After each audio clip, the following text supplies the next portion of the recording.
தேவன் அவருடைய வார்த்தையை தியானிக்கும்படியாக தெரிந்து கொள்ளப்பட்ட தலைப்பானது தேவன் நம்மை சுதந்திரமாக இருக்க நம்மை அழைத்திருக்கிறார். தேவன் நம்மை சுதந்திரமாக இருக்க நம்மை அழைத்திருக்கிறார். God has called us to be free. God has called us to be free.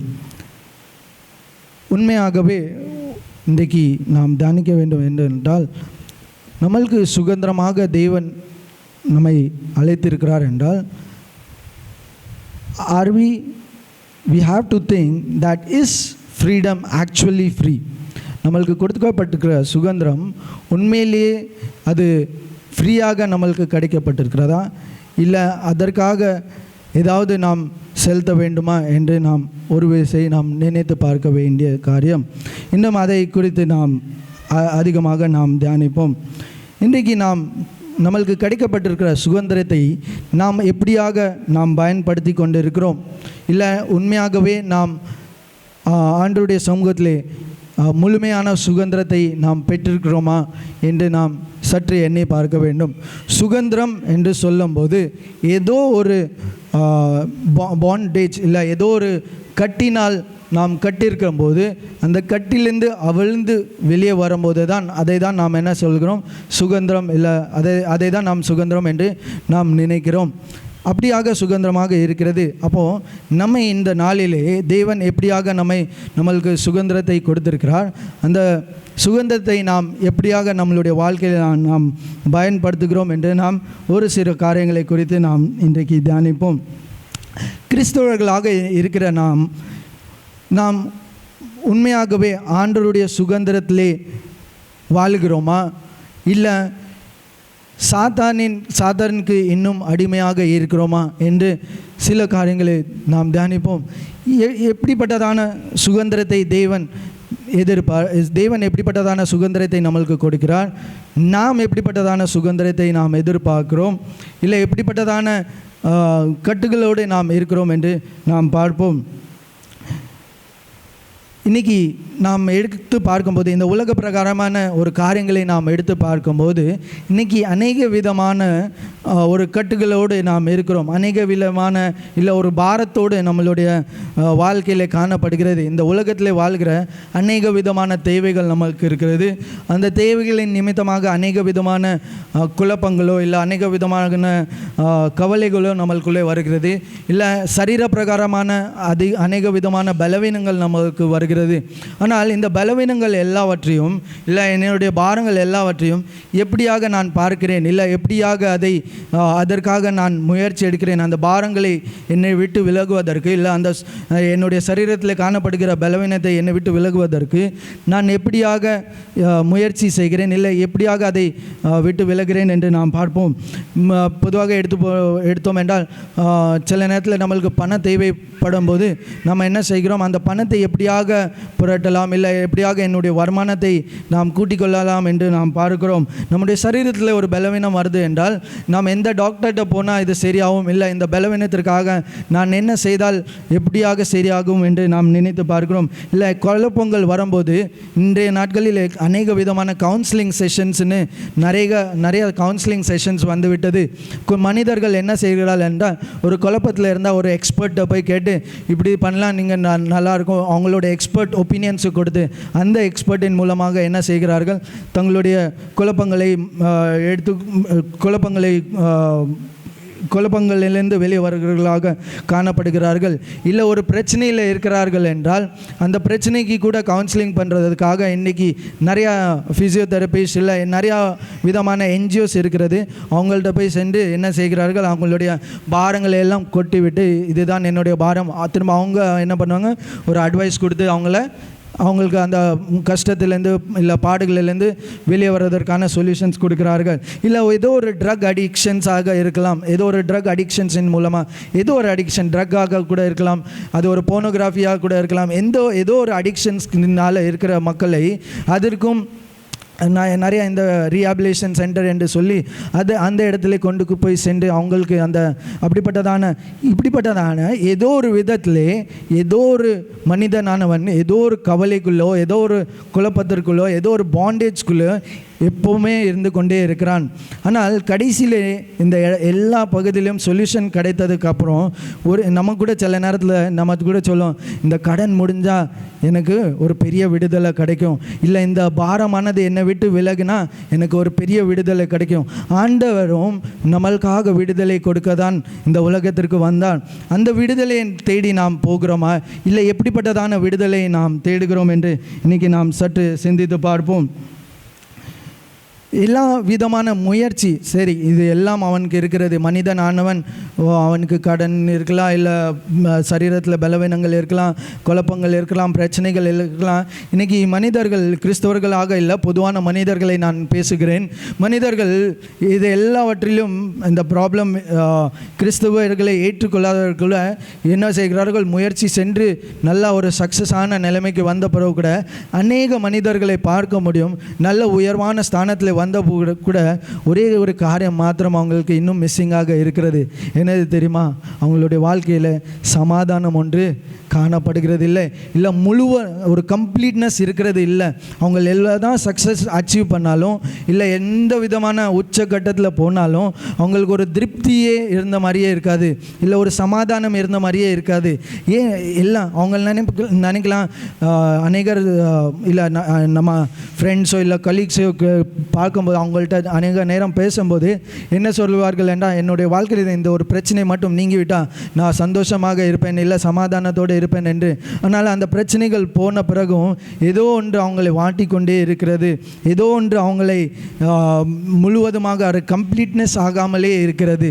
அந்த கம்ப்ளீட்னஸை இல்லை அந்த சமாதானத்தை கொடுப்பதற்காக தான் தேவன் இந்த மனுக்குலத்திலே வந்தார். நம்மளுக்கு சமாதானத்தையும் சந்தோஷத்தையும் கொடுக்க வந்திருக்கிறான். ஹல்லேலூயா. அப்போது இந்த பாண்டேஜ் இருக்கிறது, இது எதற்காக இருக்கிறது என்றால், சாத்தான் ஆனவன் என்ன செய்கிறான், சாத்தானவன் ஒவ்வொரு நேரத்துலையும் ஒவ்வொரு காரியத்தையும் முடித்த பிறகு இது உனக்கு குறையாக இருக்குது, இது உனக்கு உன்னிடத்தில் இல்லை அப்படின்ட்டு நம்மளுக்கு ஏதோ ஒரு குறைவுகளை காட்டிக்கொண்டே நம்மளுக்குள்ளே அந்த குறைவுகளை நாம் பார்க்கிறோம். ஆனால் அந்த குறைவிலேருந்து வெளியே வருவதற்கு நம்மளால் முடியல, இல்லை அந்த பாண்டேஜ்லேருந்து அந்த ஒரு அடிமைத்தனத்துலேருந்து நம்மளால் வெளியே வர முடியாத காரியங்களாக காணப்படுகிறது. எடுத்தவர்கள் வாசிக்கலாம். யோவான் 3ஆம் அதிகாரம் 8ஆம் வசனம். யோவான் 3ஆம் அதிகாரம் 18ஆம் வசனம். அவரை விசுவாசிக்கிறவன் ஆக்கினிக்குள்ளாக தீர்க்கப்படான், விசுவாசியாதவனோ தேவனுடைய ஒரே பேரான குமாரனுடைய நாமத்தில் விசுவாசமுள்ளாதவனாய் இராதபடியினால் அவன் ஆக்கினிக்கு தீர்ப்பு உட்பட்டாயிற்று. இந்த வசனத்தில் நாம் என்ன பார்க்கிறோம் என்றால், எவன் தேவனை விசுவாசியாமல் இருக்கிறானோ அவனுக்கு என்ன செய்யப்படுகிறது, ஆக்கினிக்குள்ளாக தீர்க்கப்படுகிறது. எவன் தேவனை விசுவாசியாமல் இருக்கிறானோ அவனுக்கு தேவன் ஆக்கினிக்கு தீர்ப்பளிக்கிறவர்களாக இருக்கிறார். இன்னொரு ஒரு வசனத்தை மாத்திரம் நாம் வாசிப்போம். யோவான் 16ஆம் அதிகாரம் 9ஆம் வசனத்தை. யோவான் 16:9.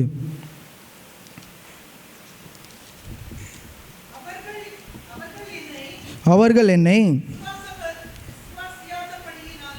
விசுவாசியாதபடியினாலே பாவத்தை குறித்தும் நீங்கள் இனி என்னை காணாதபடிக்கு போதும்.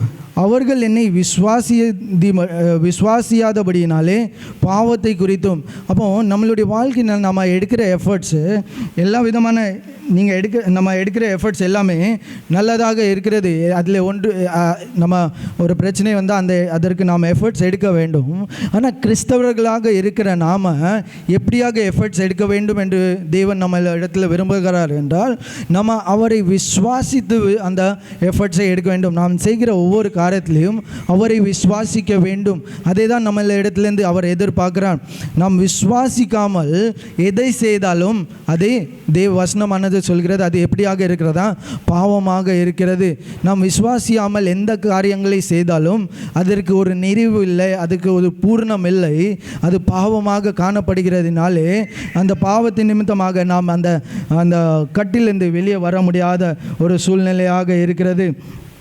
ஆனால் தேவன் அதற்காக தான் தேவன் தன்னுடைய ஒரே பேரான குமாரனை இந்த உலகத்திலே அனுப்பி நம்மளுக்குள்ளே இருக்கிற கட்டுகளையும் அந்த கட்டுகளை அறுத்து அந்த தேவனை விசுவாசிக்கிறவர்களுக்கு, அந்த தேவகுமாரனை விசுவாசிக்கிறவர்களுக்கு தேவன் என்ன செய்கிறார்? முழுமையான விடுதலை கொடுக்கிறவராக இருக்கிறார். அதே தான் நாம் யோவான் 8ஆம் அதிகாரம் 36ஆம் வசனத்திலே பார்க்கிறோம். யோவான் 8ஆம் அதிகாரம் 36ஆம் வசனம், ஆகையால் குமாரன் உங்களை விடுதலை ஆக்கினதினால் மெய்யாகவே விடுதலை ஆவீர்கள்.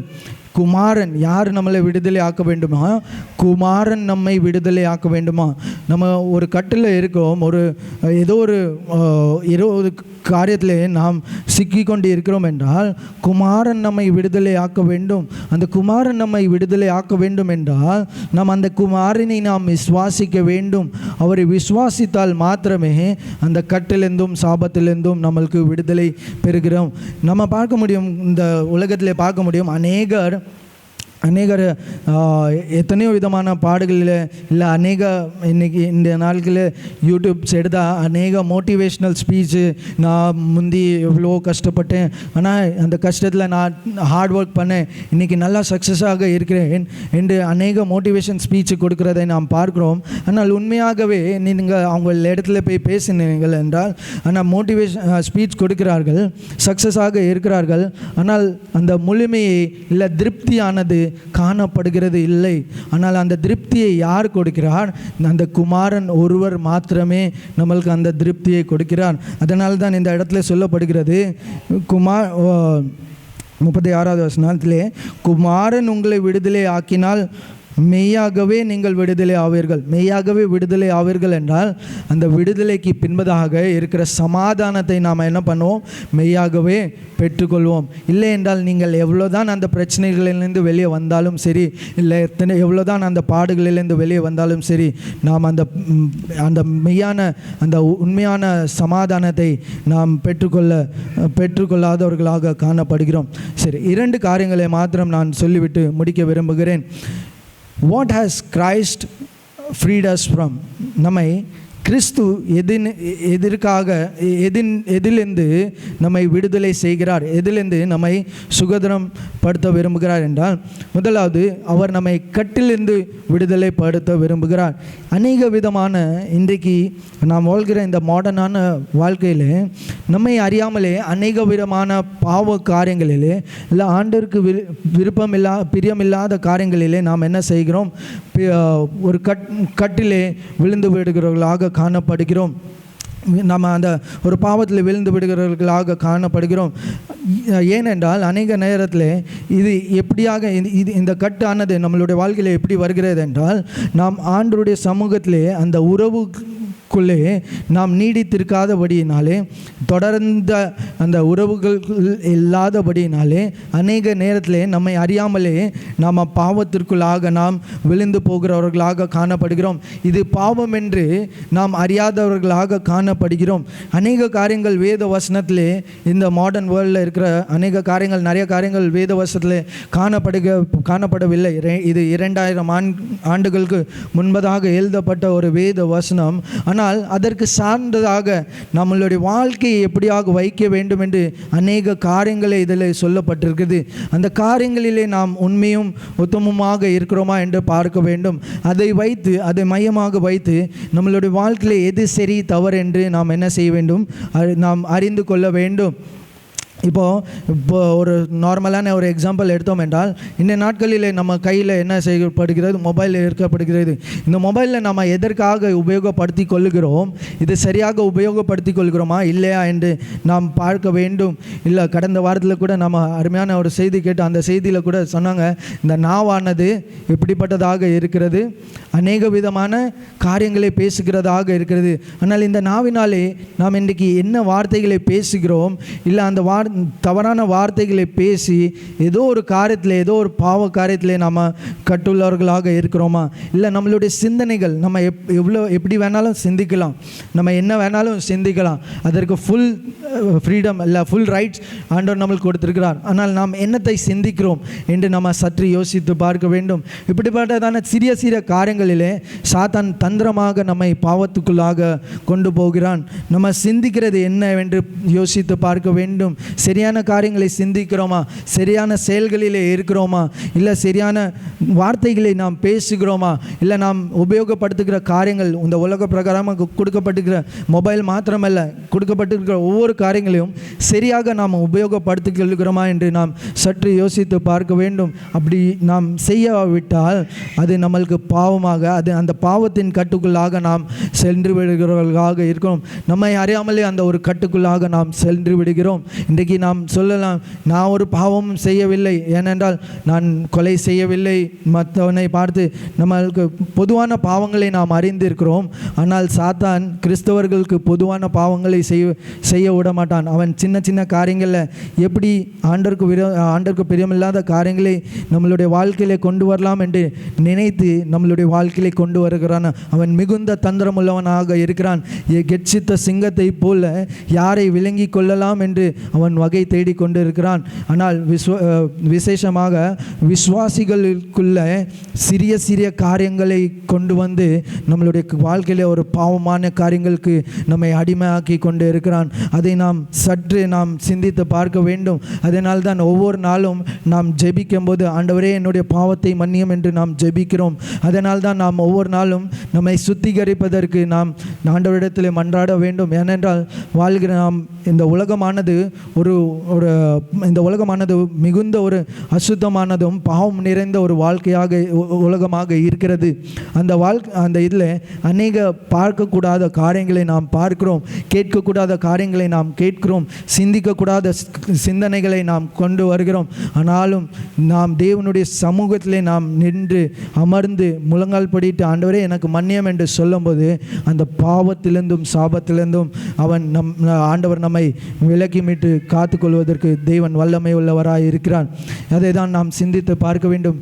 இன்றைக்கு ஏதோ ஒரு காரியத்தில் நாம் ஆண்டவரிடத்தில் மன்னிப்பு கேட்காமல், இல்லை நான் எந்த விதமான பாவம் செய்யாமல் மன்னிப்பு கேட்காமல் இருப்பீர்கள். ஆனால் நம்மளுடைய வாழ்க்கையிலே கூட ஏதோ ஒரு காரியத்தில் பாவக்கட்டு நம்மளுடைய வாழ்க்கையில் கூட இருக்கிறது.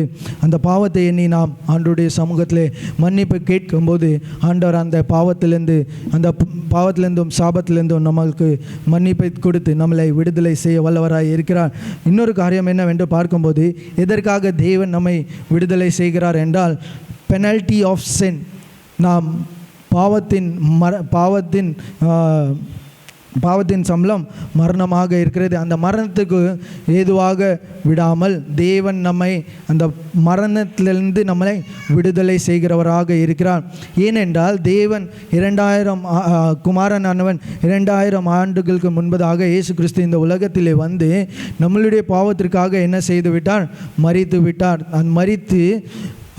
மரித்து நம்மளுடைய பாவங்களுக்காக மரித்து விட்டார். ஆனால் நம்மளுக்கு இன்றைக்கு அந்த விடுதலையானது இலவசமாக கொடுக்கப்படுகிறது.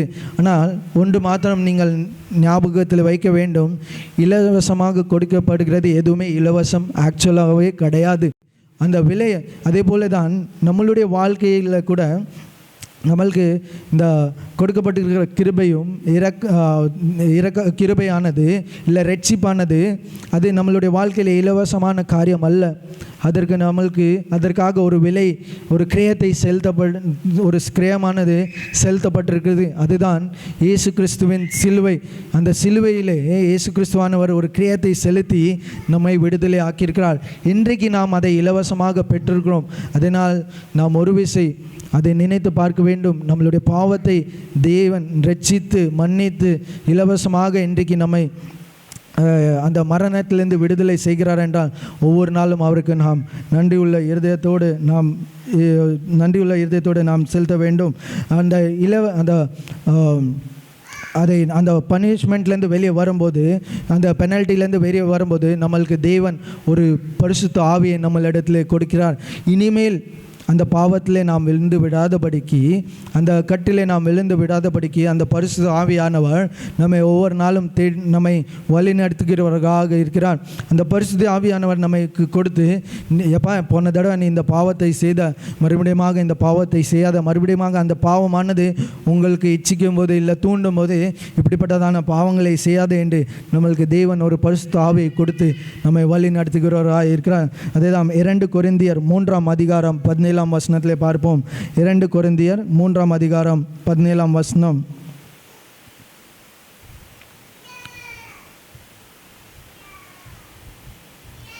கொரிந்தியர் 3ஆம் அதிகாரம் 17ஆம் வசனம். கர்த்தரே ஆவியானவர், கர்த்தருடைய ஆவி எங்கேயோ அங்கே விடுதலை உண்டு. கர்த்தருடைய ஆவி எங்கேயோ அங்கே விடுதலை உண்டு. அந்த பாவத்தின் மரணத்திலே நாம் விழுந்து விடாதபடிக்கு நம்மளுக்கு இப்போ என்ன செய்யப்பட்டிருக்கு? நம்ம வசனத்தில் பார்க்கிறோம், ஒருவன் கிறிஸ்துவுக்குள் வரும்போது அவன் புது சிருஷ்டியாக வருகிறான். அந்த புது சிருஷ்டிக்கு இப்போ ஒரு ஸ்பிரிட், ஒரு ஹோலி ஸ்பிரிட் இல்லை ஒரு ஆவி, ஒரு பரிசுத்த ஆவி அவனுக்கு கொடுக்கப்படுகிறது. ஏனென்றால் இந்த பரிசுத்த ஆவி வாழ்கிற இந்த பாவமான உலகத்திலே இனி அதை அந்த பாவத்திலே மறுபடியும் விழுந்து விடாதபடிக்கு அதை வழி நடத்தும்படியாக ஒவ்வொரு நாளும் அதை நமக்கு வழி நடத்தும்படியாக நம்மளுக்கு கொடுக்கப்பட்டிருக்கிறது. இன்னொரு கைண்ட் ஆஃப் ஃப்ரீடம் நம்மளுக்கு தேவன் கொடுக்கிறார். இன்னொரு விடுதலை நம்மளுக்கு தேவன் கொடுக்கிறார். என்னவென்றால் guilt and shame of sin. நம்மளுக்கு அநேக நேரத்தில் நாம் கிறிஸ்துவுக்குள்ளே வழி நடத்தப்படும் போது, இல்லை கிறிஸ்துவுக்குள்ளே நாம் நடக்கும்போது, அவருடைய பாதையில் நாம் நடக்கும்போது அநேக நேரத்தில் ஏதோ பாடுகள் பிரச்சனைகள் வரும்போது நம்ம நினைக்கிறோம், ஐயோ இந்த காரியமானது என்னுடைய வாழ்க்கையிலே நான் செய்த, என்னுடைய பின் வாழ்க்கையில் நான் செய்த ஏதோ ஒரு பாவத்தின் சம்பளத்தை இல்லை பாவத்தின் நிமித்தமாக நான் இந்த பாடுகளை இன்றைக்கு இந்த பாடுகளை நான் சந்தித்து கொண்டிருக்கிறேன் அப்படின்னு நான் நினைக்கிறோம். ஆனால் அது இல்லை உண்மை. ஏனென்றால் வசனம் இப்படியாக சொல்லுகிறது. சங்கீதம் 103:12 வசனம். சங்கீதம் 103:12 வசனம்.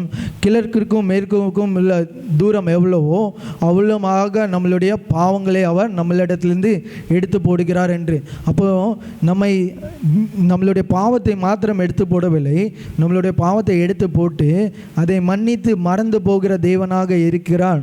அதனாலே அநேக நேரம் நம்மளுக்கு வருகிற அந்த கில்ட் ஆனது, இல்லை அந்த ஆண்டவருடைய நேரத்தில் வழி நடத்துகிற நேரத்தில் நம்மளுக்கு வருகிற அந்த கில்ட் ஆனது, சாத்தானவன் என்ன செய்வான்? ஒரு பாடு வந்தானே பார்த்தியா, நீ அந்த நேரத்தில் ஒரு பாவத்தை செய்த அவனுக்கு ஞாபகம் இருக்கா? பழைய பாவத்தெல்லாம் ஞாபகப்படுத்தி அந்த பாவத்தின் நிமித்தமாக இதனால தான் உனக்கு இன்னைக்கு உனக்கு இந்த கஷ்டம், இதனால தான் உனக்கு இந்த பாடு, நீ ஆண்டவருக்குள்ளே வந்து அநேக நேரத்தில் என்ன சொல்ல நம்மளுடைய விசுவாசத்தையே குழப்பி விடுகிற ஒரு நிலைமைக்கு கொண்டு வருவான். பார்த்தியா, நீ இதனால தான் உனக்கு என்ன ஆயிட்டு நீ ஆண்டவருக்குள்ளே வந்து என்ன பிரயோஜனம்? நீ ஆண்டவருக்காக நடந்து என்ன பிரயோஜனம்? ஆண்டவருக்குள்ளே வந்து நீ பாடுதான் பாடுற, இதனால் நீ பேசாமல் என் கூட இருந்திருக்கலாமே அப்படி கூட சில நேரம் தோணும். சில நேரம் அநேக நேரம் நம்மளுடைய வாழ்க்கையில் தோணும், பேசாமல் நான் எப்படி இருந்தோம், ஆண்டவருக்காக வாழும்போது இவ்வளோ பிரச்சனையாக இருக்கிறதுனால பேசாமல் நான் எப்படி இருந்தோன்னே அப்படியே இருந்துட்டு போகிறேன் அப்படின்னு கூட அநேக நேரம் நம்மளுக்கு சிந்தனைகள் வரும். ஆனால் தேவன் இது எல்லாவற்றிலும் விடுதலை கொடுத்து அதற்காக தான் நம்மளுக்கு ஒரு பரிசுத்த ஆவியை நம்மளுக்காக கொடுத்திருக்கிறார். எதற்கென்றால் மறுபடியுமாக நான் இந்த பாவத்தில் விழுந்து விடாதபடிக்கு, மறுபடியும் எனக்குள்ளே அந்த கில்ட் வரும்போது மறுபடியும் நான் ஆண்டவரை விலகி போகாதபடிக்கு, அந்த சாத்தானின் கட்டிற்கு நான் விழுந்து போகாதபடிக்கு அந்த பரிசுத்த ஆவியானவர் நம்மை ஒவ்வொரு நாளும் வழி நடத்துகிறவர்களாக இருக்கிறார். என்னுடைய வாழ்க்கையில் கூட இந்த அனுபவத்தை நான் அநேக நேரம் பார்த்துருக்கிறேன். ஏனென்றால் அநேக நேரத்தில் விசுவாசத்தை குழப்பதற்காகவே நிறையா பிரச்சனைக்கு மேலே பிரச்சனைகள் வரும்.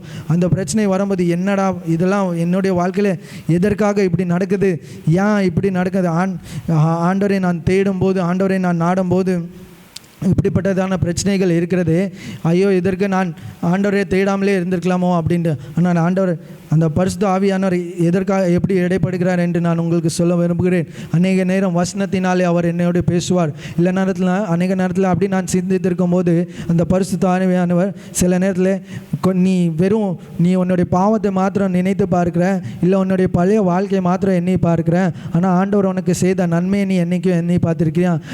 நீ அவ்வளோ கஷ்டத்தில் இருக்கும்போது கூட உன்னை வெளியே எடுத்தாங்களா, அதை நீ என்றைக்கும் எண்ணி யோசித்து பார்த்துருக்கியா அப்படின்னு அநேக நேரம் என்னைய வழி நடத்திருக்கிறார். அதே போல தான் நம்மளுடைய வாழ்க்கையில், ஒவ்வொருத்தருடைய வாழ்க்கையில் அந்த பரிசுத்த ஆவியானவர் நம்மளுக்கு அநேக நேரத்தில் குழப்பங்களை கொண்டு வரும்போது நாம் வசனத்தை தியானிக்கும் போது அந்த வசனமானது அந்த கட்டிலிருந்து நம்மை வெளியெடுக்கிறதாக இருக்கிறது. இப்படியாக தேவன் இயேசு கிறிஸ்து நம்மை ஒவ்வொரு கட்டிலிருந்தும் வெளியே எடுக்க விரும்புகிறார். அவை நம்ம பாவத்தின் கட்டிலிருந்து வெளியே எடுக்க விரும்புகிறார். நம்மளுக்கு வருகிற மரணத்தின் கட்டிலிருந்து வெளியே எடுக்கிறார். அவர் நம்மளுக்குள்ளே வருகிற அந்த கில்ட் கட்டிலிருந்து வெளியே எடுக்கிறார். சரி, இந்த கட்டுகளை எடுத்து ஆண்டவருக்கு என்ன பிரயோஜனம்? இல்லை கிறிஸ்து எதற்காக நம்மை விடுதலை செய்ய வேண்டும் என்று நாம் பார்க்கும்போது, கிறிஸ்து எதற்காக விடுதலை செய்கிறார் என்றால், நாம் முழுவதுமாக வாழ்வதற்காக, அவருக்கென்று வாழ்வதற்காக, அவருடைய நாமம் மகிமைப்படுவதற்காக அவர் நம்மை வழி நடத்துகிறார். அதை தான் எடுத்தவர்கள் வாசிக்கலாம். யோவான் 10ஆம் அதிகாரம் 10ஆம் வசனம். யோவான் 10ஆம் அதிகாரம் 10ஆம் வசனம். யோவான் 10:10.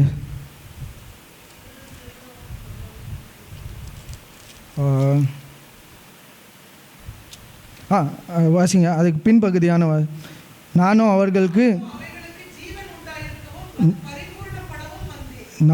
அவர்களுக்கு ஜீவன் உண்டாயிருக்கவும் அது பரிபூர்ணப்படவும் வந்திருக்கிறேன். நம்மளுடைய வாழ்க்கையில் நான் சொன்னல, ஆரம்பத்தில் சொன்னல, நம்ம ஏதோ ஒரு கட்டில் இருக்கும்போது, ஏதோ ஒரு இது இருக்கும்போது நம்மளுடைய வாழ்க்கையில் ஒரு பரிபூர்ணம் இல்லாதவர்களாக காணப்படுகிறோம். ஆனால் ஜீவன் கொடுக்கிற தேவன் நம்மோடு இருக்கும்போது அந்த பரிபூர்ணத்தை இல்லாத போதிலும் அந்த பரிபூர்ணத்தை நாம் என்ன செய்கிறோம்? உணர்வுகளாக இருக்கிறோம். அதே தான் நம்ம கூட இந்த ஆதி ஆகமத்தில் நாம் பார்க்கிறோம். ஆதாமையும் ஏவாளையும் தேவன் உண்டாக்கினதுக்கு பின்பதாக இந்த ஃப்ரீடம் கொடுக்கப்பட்டிருக்கிறது. இந்த ஃப்ரீடம் கொடுக்கப்பட்டிருக்கும் போது, இந்த விடுதலையில் நாம் நிலைத்திருக்கும் போது நாம் ஒவ்வொரு நாளும் ஆண்டவரோடு தொடர்பு கொண்டு இருக்க வேண்டும். அந்த தொடர்பு இல்லாவிட்டால் நம்ம மறுபடியும் என்ன செய்து விடுகிறோம்? ஒரு பாவத்திலே விழுகிறவர்களாக காணப்படுகிறோம். அதே தான் நாம் ஆதாம் ஏவாள் உடைய காரியத்தில் கூட பார்க்கிறோம். ஆதாம் ஏவாளை ஒவ்வொரு நாளும் தேவன் என்ன செய்கிறார்? மாலை வேளையிலே அவர்களோடு சஞ்சரிக்கிறார்களாக இருக்கிறார். ஒரு நாள் பாவத்தில் விழுந்த பிறகு என்ன செய்கிறான்? அந்த பாவத்திலிருந்து தன்னை மூடிக்கொள்ளும்படியாக, இல்லை ஆண்டவருக்கு சமூகத்தில் அவரை முகமுகமாக தரிசிக்க முடியாமல் அந்த ஆதாமும் ஏவாளும் என்ன செய்கிறார்கள்? அந்த ஒரு மரத்துக்கு பின்பதாக ஒளிந்து கொண்டு ஆண்டவர் கூப்பிடுகிறார். ஆதாம் ஏவாள் எங்கே இருக்கிறார் என்று கூப்பிடும்போது, ஆண்டவரே, நாங்கள் உங்களுடைய சமூகத்துக்கு வர முடியாது, நாங்கள் நிர்வாணியாக இருக்கிறோம் என்று அவர்கள் சொல்கிறார்கள். அப்போ ஆண்டவர் கேட்கிறார், நான் சொன்ன அந்த விருட்சத்தை நீங்கள் உண்டீர்களா என்று. அப்போ ஆமாம், நாங்கள் உண்டோம். அப்போ அந்த பாவமானது வரும்போது நம்மளுடைய வாழ்க்கையில் கூட அநேக நேரத்தில் ஆண்டவருடைய வழியில் செல்லும் போது, ஆண்டவருக்காக நாம் வாழும்போது அநேக நேரத்தில் பாவத்தில் விழுந்து விடுகிறோம். அநேக நேரத்தில் அந்த பாவத்தை விழுந்து விட்டு நாம் ஒளிந்து போகிறவர்களாக காணப்படுகிறோம். நம்மளுடைய வாழ்க்கையில் கூட அப்படி பாவத்தில் ஒளிந்து இல்லை குறுகி போய் காணப்படுகிறோம். மறுபடியும் ஆண்டவருடைய சமூகத்தில் நாம் வருவதற்கு விருப்பப்படுவதில்லை. ஐயோ, என்னுடைய வாழ்க்கையில் இப்படிப்பட்டதான பாவம் வந்துவிட்டது, இனிமேல் நான் மறுபடியும் எப்படி ஆண்டவருடைய முகத்தை நான் சந்திப்பேன்? அவருடைய சமூகத்தில் என்னால் வர முடியாது என்று. ஆனால் அங்கே நீங்கள் பார்த்தீர்கள் என்றால் ஆதாமையும் ஏவாளையும் கூப்பிட்டு அவர்களுக்கு வேண்டிய அந்த வஸ்திரத்தை கொடுத்து அவர்களுக்கு மறுபடியும் அவங்க தங்களுடைய வாழ்க்கையை பரிபூர்ணமாக வாழும்படியாக அவர்களுக்கு இன்னொரு சான்ஸை தேவன் கொடுத்தார். அதேபோல் தான் நம்மளுடைய வாழ்க்கையில் கூட அநேக நேரம் நம்மளுடைய வாழ்க்கையில் பாவ காரியங்கள் நம்மளை ஆண்டவருக்கு நேராக, ஆண்டவருடைய சமூகத்திலே நாம் நிற்க முடியாத அளவிற்கு நம்மளுடைய வாழ்க்கையை காணப்படும் போது, ஆண்டவரே, என்னுடைய பாவத்தை நான் எப்படி உமக்கு முன்பதாக கொண்டு வருவேன் என்று வர முடியாமல் நம்ம வேத வாசிப்பிலும் நம்மளுடைய ஜபத்திலும் பின்வாங்குகிறவர்களாக இருக்கிறவர்களாக காணப்படுகிறோம். ஆனால் நாம் ஒரு விஷயம் நாம் நினைத்து பார்க்க வேண்டும். தேவன் நம்மை தண்டிக்கிற தேவனாக இல்லை.